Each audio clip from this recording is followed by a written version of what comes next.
Sot po përgatisim recetën e trileqes, por unë do të ndaj me ju recetën originale të trileqes dhe do të paraqes për ju hap pas hapi dhe kështu do t'jeni të sigurt se trileqja nuk do t'ju dështoj asnjëherë. Për një tepsi mesatare, zakonisht kemi nevojë për 8 vezë. Unë po përdor vezë fshati, bio, dhe do të vazhdoj që t'i ndaj vezët të bardhat në një enë dhe të kuqet do t'i lëm anësh. Dhe sekreti i një brumi të trileqes së mirë është të ndarja e vezës. Gjithmonë duhet t'i ndani dhe t'i rrahni veçmës. Në këtë mënyrë brumi i trileqes bëhet shkum.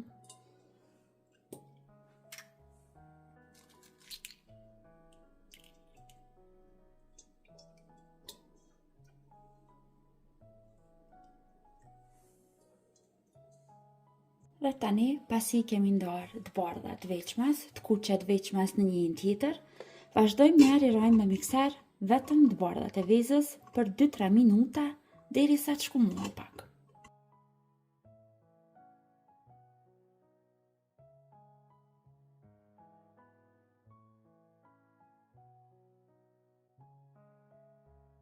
Pasi kemi rrahur mirë të bardhat e vezës për 2-3 minuta, vazhdojmë që ta shtojmë sheqerin.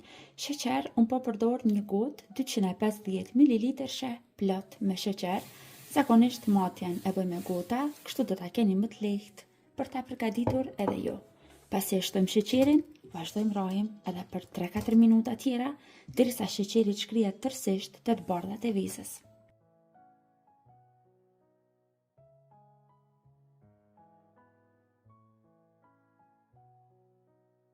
Pasi përzihem mirë sheqerin dhe të bardhat e vezës dhe duken kështu, tani është momenti kur do t'i shtojmë të kuqet e vezës. I shtojmë gjysat një herë dhe përzihem.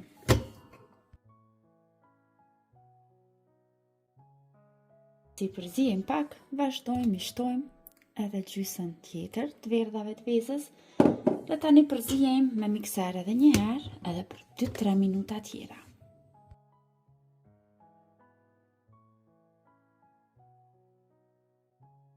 Dhe kështu duken pasi kemi rrahur mirë vezët. Tani do ta shtojmë miellin, por tani më nuk e përdorim mikserin. Njëjtë edhe miellin e mat me gota. Në total do të shtoj 2 gota nga 250 ml me miell.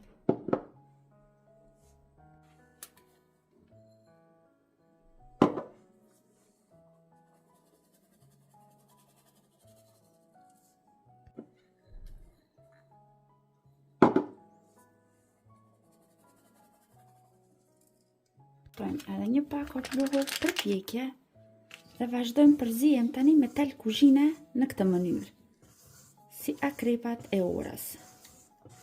Pra nuk e ndryshojmë kohjen, në të njëjtën anë përzihem derisa të sigurohemi që të gjitha produktet tani brenda do të lidhen dhe do të bëhen bashkë.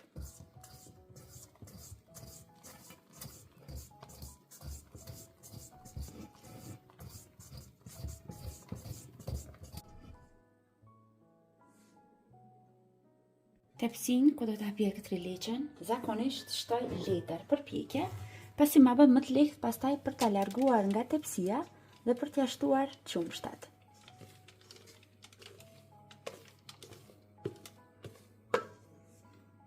Pasi e shtojmë brumin në tepsi, duhet që ta bëjmë disa herë.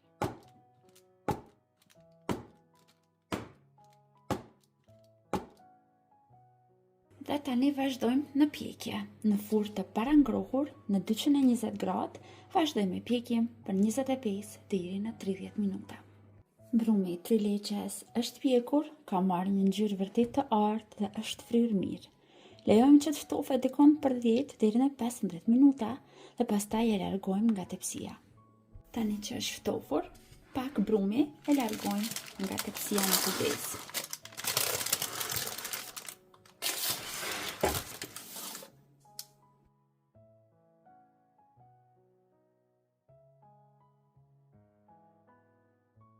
Marrim një enë më të madhe ku do ta përgatisim shërbetin e trileqes. Do të na duhen 500 ml hoplla, por pak nga hopla do ta lëmë këtu, sepse do ta shtojmë në tepsi direkt vetëm hoplën. Shumë pak. Te tepsia ku është pjekur triliqja, shtojmë pak nga hopla.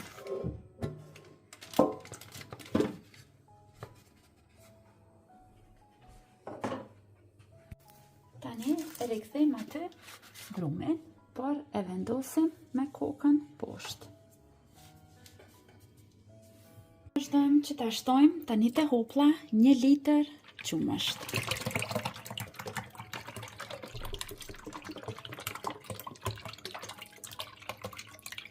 Si dhe qumësht të kondenzuar ose qumësht panda 350 gram. Pra nuk do ishte triliqe nëse nuk do t'i shtonim të 3 llojet e qumshtit.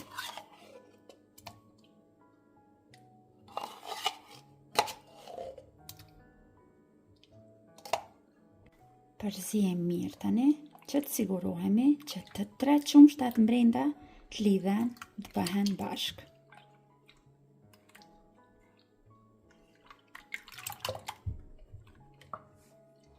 Dhe tani momenti i shërbetosjes të brumit. Dhe nëse vreni që triliqja po e thith kështu shumë shpejt qumshtin, atëherë t'jeni të sigurt se rezultati final do t'ju del i mrekullueshëm. Dhe po e vreni brenda 20 sekondave, i tërë qumshti është tërhequr brenda nga pandispanja. Lejojmë tani që triliqja të pushoj, dikon për 2 deri në 3 orë në frigorifer.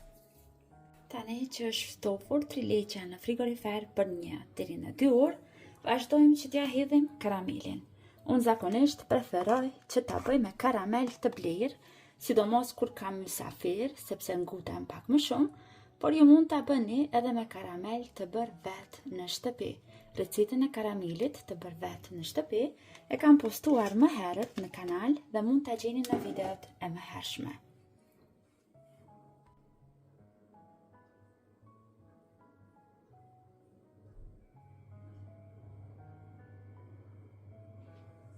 Tani e rikthejmë në frigorifer që të pushoj edhe për 2 orë tjera.